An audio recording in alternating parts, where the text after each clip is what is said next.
मैं जब भी बाबा की कब्र पर दुआ करने कब्रिस्तान जाती, मुझे एक बेनाम सी कब्र के पास एक औरत बैठी मिलती जो हमेशा रो रही होती और किसी से माफिया मांगती। मुझे उसका रोना बहुत अजीब लगता, हालांकि चेहरे से वो काफी करख्त लग रही थी। एक दिन मुझसे रहा नहीं गया, मैंने उससे पूछ ही लिया, अगर आप बुरा ना माने तो मुझे अपना दुख बता सकती हैं। आप यहाँ क्यों बैठती हैं? क्या मैं आपकी मदद कर सकती हूँ?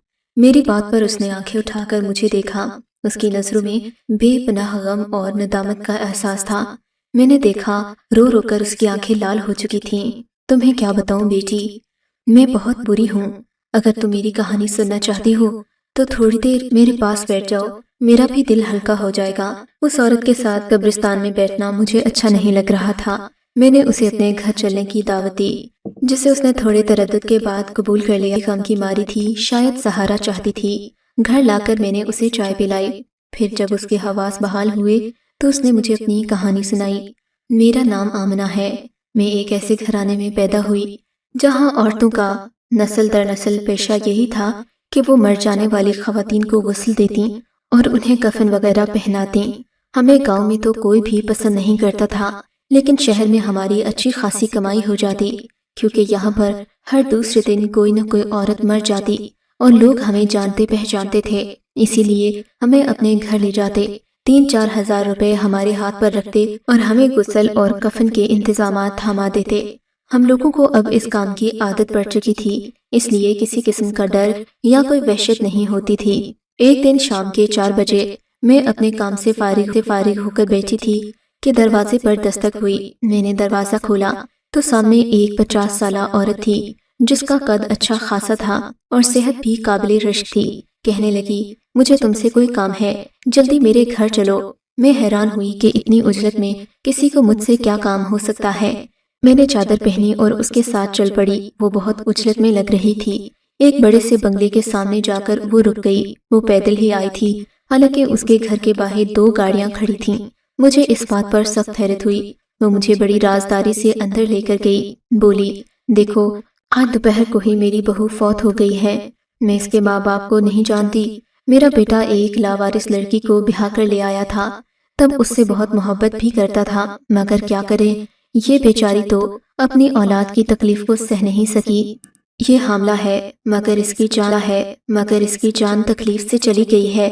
हामला औरत को ज्यादा देर घर में रखना अच्छी बात नहीं है। तुम इसे जल्दी से गुस्ल दे दो ताकि मैं इसे मुख्तसरन रसूमात के बाद दफन कर दूं। मुझे तो इस लाश से भी डर लग रहा है। तुमने सुना है, हामला औरतें जब मर जाती हैं तो वो डायन बन जाती हैं। उस औरत की तोहमात सुनकर मैं तो हैरान रह गई। हालांकि ऐसी कोई भी बात सच नहीं होती, ये लोगों की बनाई हुई बातें हैं। मैंने एक नजर उस औरत के चेहरे की तरफ देखा, जहाँ पर किसी किस्म के कोई तासुरात नहीं थे। मैं हैरान थी कि अपनी बहू के मरने पर कोई औरत इतना पुरसकून कैसे रह सकती है, वो भी जब उसके पेट में अपना पोता हो। खैर, मैंने गुस्ल की तैयारियां शुरू कर दी। तख्ते पर लाश को लटाया गया। ये देखकर मुझे बहुत दुख हुआ कि वो एक जवान और खूबसूरत औरत थी। इतनी भरपूर जवानी में मर जाना अपने आप में एक बहुत बड़ा सानेहा है। औरत के हाथों में हल्की सी हरकत महसूस हुई। मुझे शक सा हुआ तो मैंने उसकी नाक के सामने हाथ रखकर देखा। उसकी सांस और नब्ज चेक की तो वाज़ेह इशारा मिल गया कि वो औरत मरी नहीं है, बल्कि सकते की हालत में है। जब इंसान की ज़ाहिरी हालत ऐसी होती है जैसे कि मुर्दे की, लेकिन असल में वो जिंदा होता है। मैंने जब ये सब देखा तो मैं उलझन का शिकार हो गई। गुस्ल देते देते रुककर मैंने उस औरत की सास को बुलाया। बात सुनिए, ये तो मुझे जिंदा लग रही हैं, आप किसी डॉक्टर को बुलाएं। हो सकता है कि अभी इनकी कुछ जिंदगी बाकी हो। औरत मेरी बात सुनकर खामोश हो गई। नहीं, तुम्हें मुझे मशवरा देने की जरूरत नहीं, तुम्हें जो कहा है वही करो। उसकी बात सुनकर मैं समझ गई कि ये कोई सोची समझी साजिश है, वरना जवान औरत यूं मौत के मुंह में नहीं जा सकती। मैंने उसे गुस्ल देने और कफन बनाने से इनकार कर दिया। तब उसकी सास जल्दी से दूसरे कमरे में गई और लाल रंग की एक थैली लाई, जिसमें 5-5 हज़ार के नोट थे। उस वक्त मुझे पैसों की शदीद जरूरत थी। फिर पैसों से तो कोई भी बिक सकता है। मेरा ईमान भी डगमगा गया। मैं उस औरत की बात समझ गई। मैंने वो पैसे अपनी जेब में रख लिए। ये पैसे मैं अपने दामाद को देना चाहती थी, जो कब से मुझसे मोटरसाइकिल मांग रहा था। इसी वजह से मेरी बेटी के घर में भी सुकून न था। पैसे लेकर मुझे इत्मीनान हो गया कि मैं अपनी बेटी को पैसे दे दूंगी तो उसका मसला हल हो जाएगा। मैं दोबारा उस औरत को गुस्ल देने लगी, मगर मेरा दिल बोझिल सा हो रहा था। मैंने उसे गुस्ल देने के बाद कफन बना दिया, मगर मेरा दिल जोर जोर से धड़क रहा था। मैं ज्यादा देर वहाँ नहीं रुकी और घर से निकल आई। इस घर के करीब एक कब्रिस्तान था जो इन लोगों का खानदानी कब्रिस्तान रखता था। मैं इसे वहशत से देखती घर आ गई, मगर मुझे बिस्तर पर लेटी नींद नहीं आ रही थी। थोड़ी देर के बाद मेरी बेटी आई। मैंने उसे बोझिल दिल से ये खुशखबरी सुनाई। कहा कि तुम्हारे 50,000 रुपए का बंदोबस्त हो गया है, अब तुम अपने शौहर को दे देना ताकि वो मोटरसाइकिल ले ले और तुम्हारी भी जिंदगी आसान हो। वो बोली, अम्मा जी आप इतने पैसे कहाँ से लाई हैं? मैंने उसे हकीकत नहीं बताई। वो खुशी खुशी पैसे लेकर चली गई। लेकिन फिर शाम को जब मेरा शौहर आया तो मैं उससे ये बात छुपा नहीं सकी। वैसे भी वो भी मेरी तरह ज़मीर फरोश और लालची था। उसे इन बातों से कोई फर्क नहीं पड़ता था। मैंने जब उसे ये बात बताई तो बातों बातों में मैंने उस औरत के जेवरात का जिक्र भी कर दिया कि औरत ने अच्छी खासी सोने की अंगूठियां पहनी हुई थीं। उसकी सास उन्हें निकाल नहीं पाई और इसके साथ ही कफन बनाने का कहा था। औरत ने कहा कि मैं अपने बेटे को दुख नहीं देना चाहती कि उसकी बीवी मर गई है, इसलिए मैं उसे कहूंगी कि तुम्हारी बीवी भाग गई है। मैं इसे दफनाना चाहती हूँ ताकि मेरे बेटे के दिल में गम की जगह गुस्सा ले ले और वो दूसरी शादी करने के लिए रजामंद हो जाए। मैं अपने दिल को तसल्लियां दे रही थी कि उस औरत ने अपने बेटे की भलाई के लिए ये सब किया। जाहिर है वो अपने बेटे को गम में मुब्तला नहीं करना चाहती होगी। कौन माँ चाहती है कि उसका बेटा सारी उम्र एक औरत के गम में बैठा रहे। खैर, इस सब के बाद भी मुझे इत्मीनान नहीं हो रहा था। लेकिन मेरे शौहर ने एक नई कड़ी मिला दी। कहने लगा, अब वो जेवर तो हमें निकालने ही पड़ेंगे, वरना उस मुर्दे को भी अजाब होगा। वैसे भी इस सब में हमारा कोई कसूर नहीं। अगर एक जगह चीज जाये हो रही है, हमारा हक है कि हम उसे इस्तेमाल करें। हम उससे अपनी बेटियों की शादी करेंगे। तुम्हें समझ क्यों नहीं आ रही? अपने शौहर की बातें सुनकर मेरा दिल अजीब सा हो गया। मैं ये सब करना नहीं चाहती थी, मगर उसने मुझे राजी कर लिया। बोला, थोड़ी देर का तो काम है, चलो हम कब्रिस्तान चलते हैं। उस औरत की कब्र खोदेंगे और वहाँ से जो भी दौलत मिलेगी उससे कोई काम कारोबार कर लेंगे, फिर ऐसी हरकत का सोचेंगे भी नहीं। मैं अपने शौहर की बातों में आ गई। रात के 2 बजे हम अपने घर से निकले। हमारे पास किसी किस्म का कोई आला या अवजार नहीं था जिससे हम कब्र खोद सकते। हमें सिर्फ ये पता करना था कि ताज़ा कब्र कौन सी होगी जिसे हम मिट्टी हटाकर उस औरत तक पहुँच सके। हमें गोरखन की मदद भी तलब करना थी। हम लोग जब कब्रिस्तान पहुँचे तो खुदा की करनी कि गोरखन उस वक्त जाग रहा था। हमने उसे सारी हकीकत से आगाह नहीं किया। कहा कि हमें कमल करना चाहते हैं जो बहुत जरूरी है। उसे कुछ बातों में लगाकर हम लोग उस कब्र की जाने बढ़े जो आज शाम ही बनाई गई थी। गोरखन ने उस कब्र की निशानदेही कर दी थी। वैसे भी वो कुछ खास ईमानदार नहीं लगता था। अजीब सी नहूसत थी। गनीमत तो यही समझा कि उसने हमसे कोई हिस्सा वगैरह नहीं मांगा, ना ही कोई दूसरी बात पूछी। शायद वो नींद में लग रहा था। टॉर्च की रोशनी में जब हम लोग उस कब्र तक पहुँचे तो वो बिल्कुल ताज़ा थी। उस पर नरम सी मिट्टी थी। हमने उसे हटाना शुरू किया तो वो आसानी से हट गई। लेकिन जब हम कब्र की सिल्लें हटाने लगे तो हमें कब्र से हल्की हल्की आवाज़ें सुनाई देने लगीं। मैंने अपने शौहर को मना भी किया कि मुझे ये मामला कोई और लगता है, हमें यहीं पर रुक जाना चाहिए, मगर वो नहीं माना। मगर जब पूरी सिल हटाई तो उस औरत ने जो कब्र के अंदर दफन थी कफन फाड़ कर उठी और एक जोरदार चीख मारी। ये देखकर हम घबरा गए। मैंने जल्दी से आगे बढ़कर देखा, वो औरत जिंदा थी, तकलीफ से कराह रही थी। उस औरत को देखकर हम दोनों की आंखें फटी की फटी रह गईं। मैंने अपने शौहर को पीछे हटने का कहा, उस औरत पर चादर हटने का कहा। उस औरत पर चादर डाली और उसे सारी हकीकत से आगाह किया। मगर जाहिर है उस औरत को यही बताया कि उसकी सास ने उसे जिंदा मार दिया था। मैं उसे बचाने आई हूँ।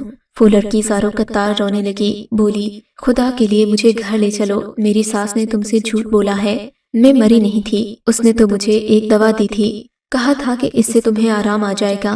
मैं नहीं जानती थी कि वो क्या सोच रही है। उसकी दादरसी सुनकर मेरे अंदर सोई हुई इंसानियत जाग गई। मैं और मेरा शौहर उसे घर ले आए। अगरचे मेरा दिल तो उसकी तरफ से साफ था, मगर शौहर ने उसके दूसरे कमरे में जाते ही मुझे अकेले में बुलाकर कहा, सुनो, ये तो सारा खेल उलट हो गया।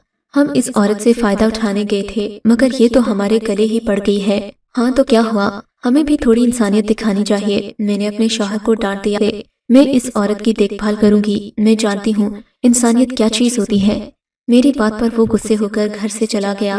میں اس لڑکی کے پاس گئی، اسے کھانا وغیرہ دیا اور اس سے ساری بات پوچھی کہ آخر ایسا کیا ہوا کہ اس کی ساس نے اس کو دوا دے کر قبر میں دفنانے کی اتنی جلدی کی۔ تب اس نے مجھے بتایا کہ وہ ایک امیر گھرانے کی بہو ہے، اس کے ماں باپ بچپن میں فوت ہو گئے تھے، وہ اپنے چچا کے پاس رہتی تھی۔ بوڑھی عورت جس کا نام شکیلا تھا، اس نے اپنے بیٹے کے لیے اس لڑکی یعنی کہ ماریا کا رشتہ مانگا تھا۔ شکیلا کے بیٹے کو ماریا بہت پسند آ گئی تھی۔ جب ماریا بیاہ کر شکیلا کے گھر گئی تو شکیلا نے پہلے دن سے ہی واضح کر دیا کہ وہ صرف اور صرف بیٹے پیدا کروانا چاہتی ہے، اسے پوتے چاہیے اور اسے اپنی بہو سے کچھ نہیں چاہیے۔ مگر یہ بات ماریا کے سمجھ میں نہ آئی کہ وہ بیٹا پیدا کرنے پر قاصر نہیں تھی۔ اس کے جب پہلی بیٹی ہوئی تو ساس نے دوسری بار جب وہ امید سے ہوئی تو ساس نے پہلے دن سے ہی گننا شروع کر دیا۔ تیسرے چوتھے مہینے جا کر اس کا الٹرا ساؤنڈ کروایا اور ڈاکٹر سے پوچھا کہ اس بچے کی جنس کیا ہے۔ ڈاکٹر نے جب بتایا کہ پیدا ہونے والا بچہ لڑکی ہوگی تو ساس نے طرح طرح کے ہیلے بہانے کر کے اپنی بہو کا بچہ ضائع کروانے کی بھرپور کوشش کی، مگر ایسا نہیں ہو سکا۔ اور پھر اس نے اپنا آخری وار اس طرح چلا کہ اپنی بہو کو نیند کی گولیاں اتنی مقدار میں دے دیں کہ وہ کبھی نہ اٹھ سکے۔ ماریا نے بتایا کہ اس نے آدھا گلاس پی کر چھوڑ دیا، شاید اسی وجہ سے اس کی جان بچ گئی، ورنہ وہ واقعی میں سچ مچ مر جاتی۔ ماریا کی بات صحیح تھی، اس کی ساس جس قدر اجلت میں لگ رہی تھی، اس کا مطلب تو یہی تھا کہ اس نے اپنی بہو سے جان چھڑانے کی کوشش کی ہے، کیونکہ اس کا بیٹا اس سے بے انتہا پیار کرتا تھا۔ طلاق دینے یا چھوڑنے کا تو سوال ہی پیدا نہیں ہوتا تھا۔ شکیلا بیگم کے من میں یہی سازش سوچی اور اس نے اپنی بہو کے ساتھ اتنا بڑا ظلم کر ڈالا۔ ماریا رو رہی تھی۔ میں نے کہا، بیٹی تم فکر نہیں کرو، اگر تم اپنے گھر جانا چاہتی ہو تو ہم تمہیں پہنچا آئیں گے، تم اپنے شوہر کے ساتھ ایک الگ زندگی شروع کرنا۔ تب وہ بولی، اب میں اپنے گھر نہیں جا سکتی، مجھے اس گھر میں اپنی جان کا خطرہ ہے، اپنا بچہ پیدا ہونے تک میں کہیں محفوظ جگہ پر رہنا چاہتی ہوں۔ اگر تم مجھے اپنے گھر میں پناہ دے دو تو تمہاری مہربانی ہوگی، ورنہ میں کہیں اور چلی جاؤں گی۔ ماریا کی باتیں سن کر میں بھی جذباتی ہو گئی۔ تھوڑی دیر کے بعد ریاض منہ بنائے گھر آ گیا۔ رات کافی زیادہ ہو چکی تھی۔ میں نے اس لڑکی کو اپنا خیال رکھنے کا کہا اور اپنے کمرے میں چلی گئی۔ ریاض ابھی بھی ناراض بیٹھا تھا، اسے میری یہ حرکت اچھی نہیں لگی تھی، مگر اس نے تو مجھے ڈرانا شروع کر دیا۔ بولا، دیکھ تو بھول رہی ہے، اگر یہ عورت زندہ بچ گئی تو یہ ہم سب کو بھی پھنسوا دے گی۔ تو نے اس کی ساس سے 50,000 روپے کی خطیر رقم لی تھی، اگر اس نے اپنی ساس پر الزام لگایا تو وہ یہ بات بھی اگل دے گی کہ تو کس طرح اسے یہاں تک لائی ہے۔ بہتر یہی ہے کہ یہ لڑکی جہاں تھی وہیں چلی جائے۔ ویسے بھی لوگ تو جان ہی گئے ہوں گے کہ یہ گھر سے بھاگ گئی ہے یا پھر اس کی زندگی ختم ہو گئی ہے، تو پھر کیا ضرورت ہے ہمیں اس سب میں پڑنے کی؟ بہتر ہے کہ یہ اپنے ٹھکانے پر واپس چلی جائے۔ ریاض کی باتیں سن کر میں کانپ کر رہ گئی، سوچ بھی نہیں سکتی تھی کہ ریاض اتنا سنگ دل ہو سکتا ہے۔ میں نے ریاض کو سمجھانے کی کوشش کی کہ تم جو سوچ رہے ہو وہ انسانیت سوچ سلوک ہے، ایسا کسی بھی انسان کے ساتھ نہیں کرنا چاہیے۔ خیر، ہم بحث کرتے کرتے سو گئے۔ صبح جب میں اٹھی تو گھر کی حالت بدلی ہوئی تھی۔ گھر میں نہ وہ لڑکی تھی اور نہ ہی میرا شوہر ریاض موجود تھا۔ میری آنکھ کیوں نہیں کھلی؟ میں سوچنے لگی، کہیں اس نے مجھے کچھ سنگھا تو نہیں دیا تھا۔ میں اٹھ کر اپنے کپڑے جھاڑنے لگی۔ میں نے دیکھا پورا گھر سائیں سائیں کر رہا تھا۔ میں نے جلدی سے باہر کا رخ کیا، اسی جگہ پہنچی جہاں وہ قبر تھی۔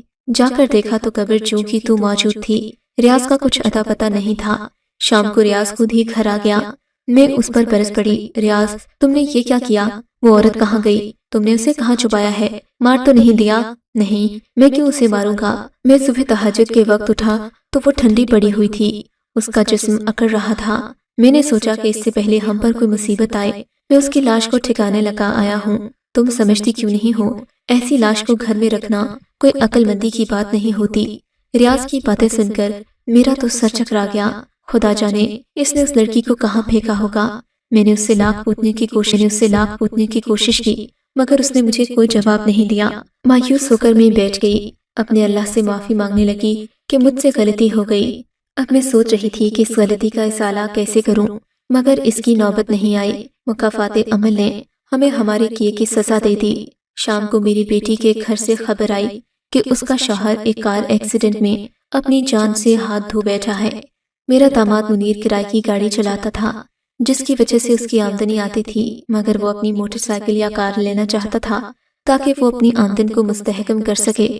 میں نے اپنی بیٹی کو 50,000 روپے بھی اسی لیے دیے تھے، لیکن اب میرا داماد ہی اس دنیا میں نہ رہا تو ان پیسوں کا میری بیٹی نے کیا کرنا تھا؟ میری بیٹی کی بیوی نے میرے دل کو دہلا کر رکھ دیا، مگر میرا شوہر اس سب کے باوجود بھی باز نہیں آیا۔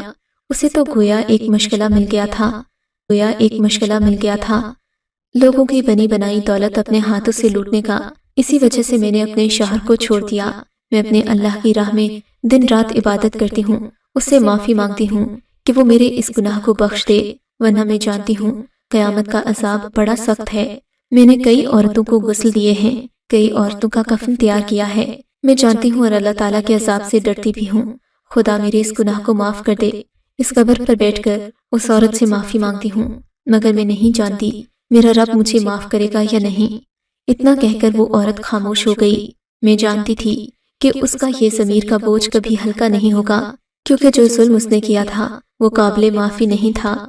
میں نے اسے اس کی تسلی اور دل کے اطمینان کے لیے کچھ وظائف بتائے، نماز کی پابندی کرنے کا کہا، اور پھر اسے اپنے گھر سے رخصت کر دیا۔ اس کے جانے کے بعد میں کافی دیر تک آج بھی جب میں اس عورت کو یاد کرتی ہوں